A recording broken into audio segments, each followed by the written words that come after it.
Elvis Aaron Presley was born in a small, simple house. It was in Tupelo, Mississippi, on January 8, 1935. His family did not have much money. His father, Vernon, and his mother, Gladys, worked very hard. Elvis was very close to his mother. They had a special bond that lasted his entire life. He grew up in a world filled with music. It was everywhere. He heard gospel music in the church. He listened to country music on the radio. He also heard the blues music sung by his neighbors. These sounds became a part of him.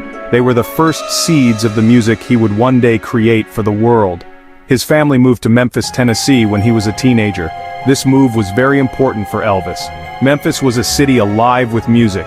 Beale Street was famous for its blues clubs. The Grand Ole Opry radio show played all the big country stars. Elvis absorbed all of it. He was a shy boy. He did not always fit in at school, but music was his friend. It was his way of expressing himself. He would listen to all kinds of songs. He learned to play the guitar.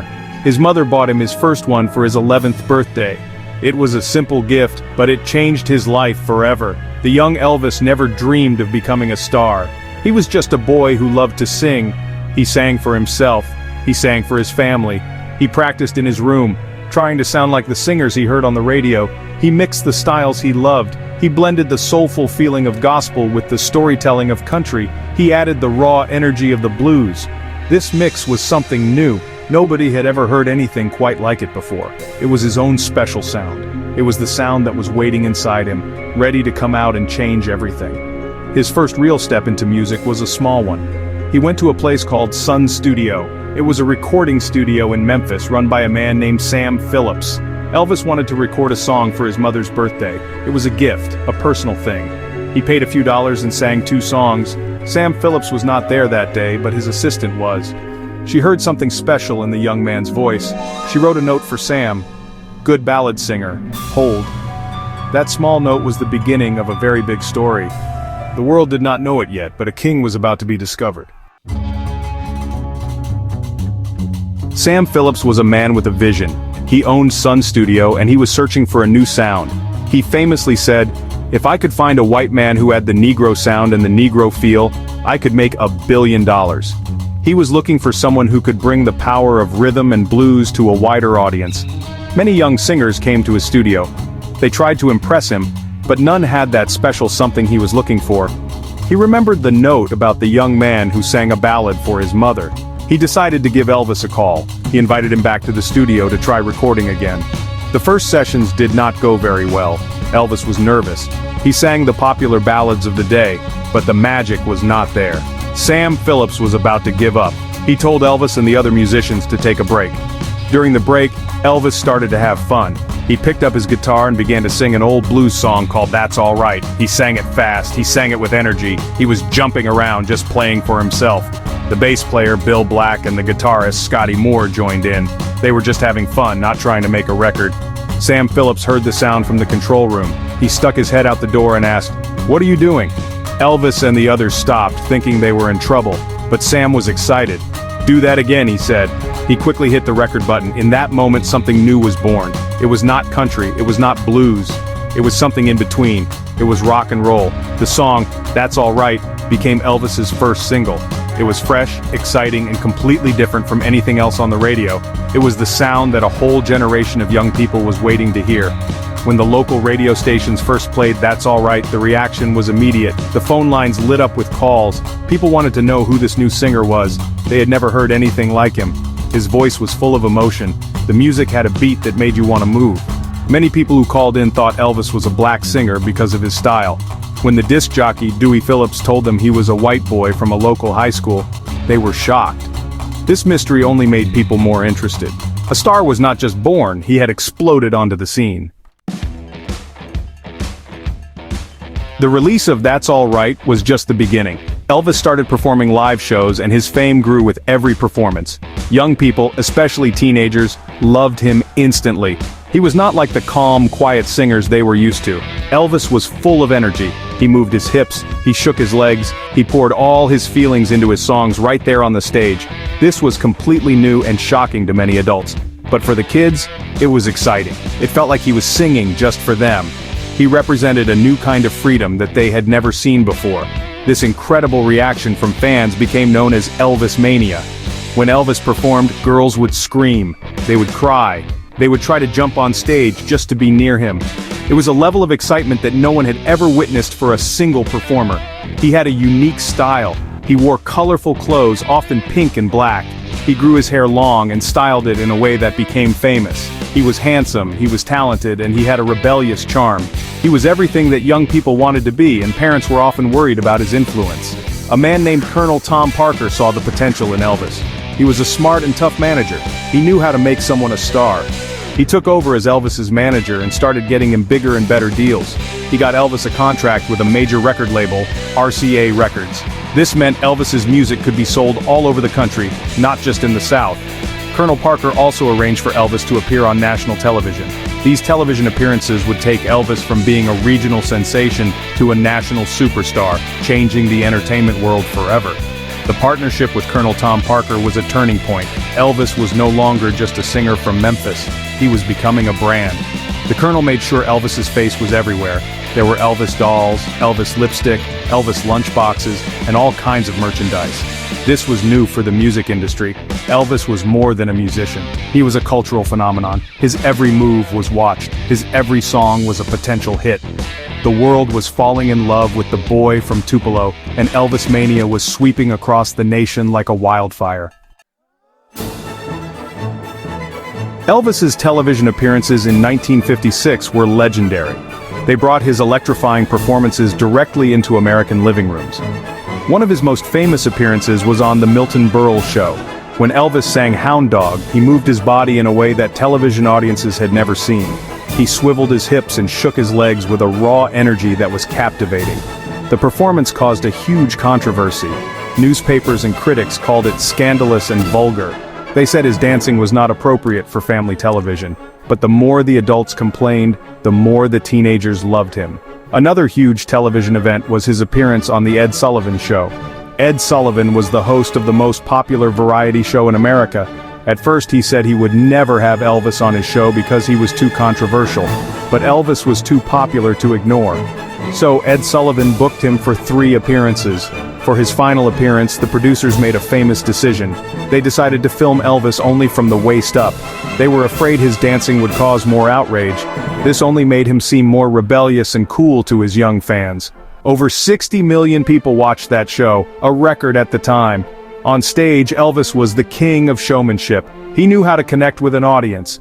He would talk to them, joke with them, and make every person in the room feel like he was singing directly to them. He had a natural charisma that was simply magnetic. He would fall to his knees while singing a powerful ballad or dance across the stage during a fast rock and roll number. His concerts were not just musical events, they were experiences. People went to see Elvis to feel the excitement, to be part of something big and new, and to witness the incredible energy of the man himself. These performances set a new standard for what a concert could be. Before Elvis, singers often just stood still and sang their songs. Elvis turned the concert into a spectacle. He used his whole body as an instrument. He brought a level of passion and physical performance to the stage that was revolutionary. He showed future generations of performers that a live show was about more than just singing the notes correctly. It was about giving the audience a piece of your soul. It was about creating a moment of pure, unforgettable excitement, and nobody did it better than the King. Elvis Presley recorded, so many songs that have become timeless classics. These songs weren't just popular, they really defined an era and honestly created the foundation for rock and roll as we know it. One of his first major hits for RCA was Heartbreak Hotel. It was a dark and moody song, which was pretty different from the happy pop songs folks were used to at the time. It had this bluesy feel and told a lonely story. The song actually went to #1 on the charts. It showed that Elvis could do so much more than just fast, upbeat rock songs. He could sing with deep emotion and tell a powerful story, making listeners feel every single word he sang. Then came the anthems that made him a global icon. Songs like Hound Dog and Don't Be Cruel were released together and wow, they became massive hits. Hound Dog was a hard-driving rock and roll song with a really powerful rhythm. It was just pure energy. Don't Be Cruel was a smoother, more pop-oriented song with a catchy tune, and together these songs showed his incredible range. He could be a tough rocker one minute and a charming pop singer the next. These songs were played on jukeboxes and radios everywhere. They became the soundtrack to the lives of millions of young people in the 1950s. Elvis was also a master of the love song. He could make his voice sound incredibly tender and romantic. Songs like Love Me Tender and Can't Help Falling in Love became some of his most beloved recordings. Love Me Tender was a gentle ballad from his very first movie. It showed a softer side of Elvis and, well, made his female fans swoon. Can't Help Falling in Love from the movie is a beautiful and simple declaration of love. It's become one of the most popular wedding songs of all time, a real testament to its enduring power and beauty. Another one of his most powerful and famous songs is Jailhouse Rock. This song was from the movie of the same name. It had a driving beat and a rebellious attitude. The lyrics told a story about a party in a prison, and the music was pure, high-energy rock and roll. The performance of this song in the movie, with Elvis leading a group of dancers in a choreographed routine, is honestly one of the most iconic moments in music history. It's often considered the very first music video. These songs were more than just hits, they were cultural moments that changed music forever.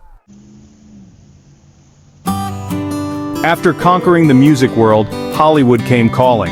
Colonel Tom Parker knew that movies would make Elvis an even bigger star. It would put his face on giant screens all across the world. His first movie, Love Me Tender, was released in 1956. Elvis only had a small part, but his fans flocked to the theaters to see him. The movie was a huge financial success. It proved that Elvis's popularity could easily move from the concert stage to the movie theater. This began a long and very busy career for Elvis as a movie star, which would define a large part of the 1960s for him. Elvis starred in over 30 movies during his career. Some of his early films like Jailhouse Rock in 1957 and King Creole in 1958 are considered his best. In these films he got to play rebellious characters who were a lot like his public image. He got to act and show his dramatic talent. King Creole is often seen by critics as his greatest acting performance. He played a troubled young man who becomes a nightclub singer in New Orleans. These early movies had strong stories and allowed Elvis to perform some of his most exciting rock and roll songs on screen. However, as the 1960s went on, the quality of his movies started to change. The Colonel preferred a safe and profitable formula. Most of Elvis's movies became light-hearted musical comedies. They usually had a simple plot, a beautiful location, and a lot of songs. Movies like Blue Hawaii and Viva Las Vegas were very popular and made a lot of money. They presented a fun, clean-cut image of Elvis. While fans enjoyed them, many felt that the movies did not challenge him as an actor. The focus was more on selling soundtracks than on making great films. Elvis himself grew tired of the repetitive movie formula. He wanted to be a serious actor, like his heroes Marlon Brando and James Dean. He longed for better scripts and more dramatic roles. But the contracts were signed, and the movies kept making money, so the formula continued. While his movie career was a huge commercial success and brought his image to millions, it also kept him away from live performing for almost 8 years. The king of rock and roll had become a movie star, and his fans were waiting for him to return to the stage. Elvis Presley's influence went far beyond his music and movies. He was a cultural earthquake. He completely changed popular culture in America and around the world. Before Elvis, there was a clear line between the music that adults listened to and the music for young people. Elvis destroyed that line. He created a new youth culture. Teenagers finally had their own hero, their own style, and their own sound. He gave them a voice and an identity that was separate from their parents' generation. This was a massive shift in society. His style was just as influential as his music. The way he combed his hair, the famous pompadour, was copied by young men everywhere. His fashion choices were bold and daring. He wore bright colors, flashy jackets, and tight pants at a time when most men wore conservative gray suits. This rebel look became a symbol of rock and roll. He made it cool to be different. He challenged the norms of the 1950s and opened the door for more personal expression in fashion for generations to come. From his leather jackets to his famous jumpsuits, his style is still iconic today. Elvis also broke down racial barriers in a powerful way. He grew up in the segregated South, but he was deeply influenced by African American music and culture. He openly praised black artists like B.B. King and Fats Domino. He recorded songs written by black songwriters.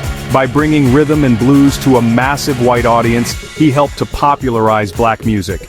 He acted as a bridge between different musical worlds.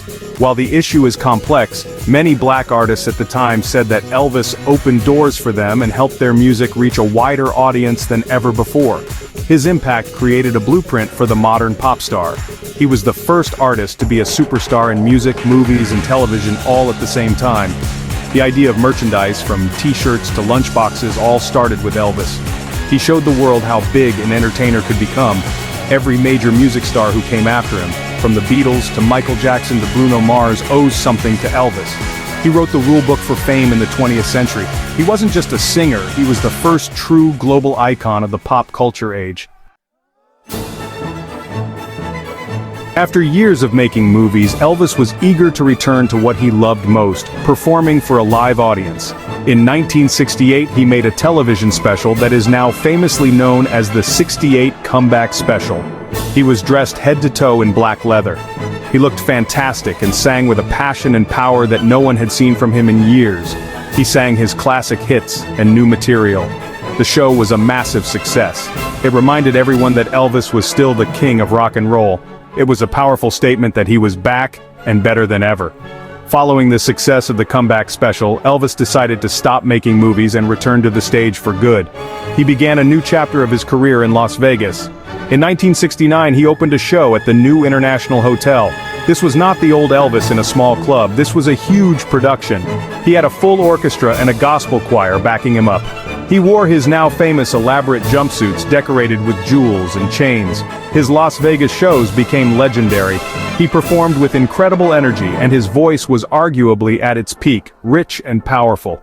For years, Elvis was the biggest star in Las Vegas. He sold out every single show. People came from all over the world to see him perform. He sang his rock and roll hits, his beautiful ballads, and powerful gospel songs. Performances like his live satellite broadcast, Aloha from Hawaii in 1973, were seen by over 1 billion people worldwide. It was a global event that showcased his immense popularity. He was more than just a singer, he was an international treasure. He had successfully reinvented himself from a 1950s rebel into a larger-than-life stage spectacle. However, these later years were also difficult for Elvis. The pressures of fame were immense. He had a grueling schedule of shows. To cope with the demands, he began to rely on prescription drugs. This took a toll on his health. His performances sometimes suffered, and those close to him were worried. Despite his personal struggles, he continued to give his all to his audience. He loved his fans and felt a deep responsibility to perform for them. The king ruled his Las Vegas kingdom until his very last days, leaving behind a legacy of unforgettable live performances. Elvis Presley passed away on August 16, 1977, but his presence is still felt strongly all over the world.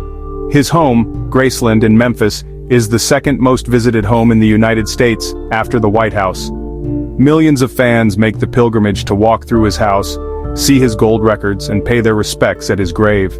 This enduring popularity shows that he was more than just a passing fad. He made a deep and lasting connection with people that has been passed down through generations. People who were not even alive when he was still feel a connection to him. The main reason for his lasting fame is, of course, the music. His songs are timeless. A great song is a great song, no matter when it was recorded. The raw energy of Jailhouse Rock can still make you want to dance. The tender emotion of Can't Help Falling in Love can still bring a tear to your eye. His voice was one of a kind. It could be powerful and raw, or soft and gentle. He sang every song with complete conviction, and you can hear that honesty in his recordings. His music is constantly being discovered by new generations of fans through movies, commercials, and streaming services. Elvis's story is also a classic American dream. He was a poor boy from a small town who became the biggest star in the world. His story gives people hope. It shows that with talent, hard work, and a little bit of luck, anything is possible. He was a symbol of rebellion for one generation and a beloved entertainer for another. He was handsome, charismatic, and immensely talented. This combination created a mythic figure, an icon whose life story is as fascinating as his music. He remains a benchmark for fame and success. Ultimately, Elvis is still the king because he changed everything. He was the Big Bang of rock and roll. He created a new language for popular music and performance. He synthesized different styles of music and created something new and exciting that is still the foundation of pop music today. Every artist who puts on a spectacular stage show, who mixes genres, or who captures the hearts of millions of fans is walking on a path that Elvis carved out. He was a true original, a once-in-a-lifetime talent whose crown remains firmly in place. The music, the style, and the legend of Elvis Presley will never fade away.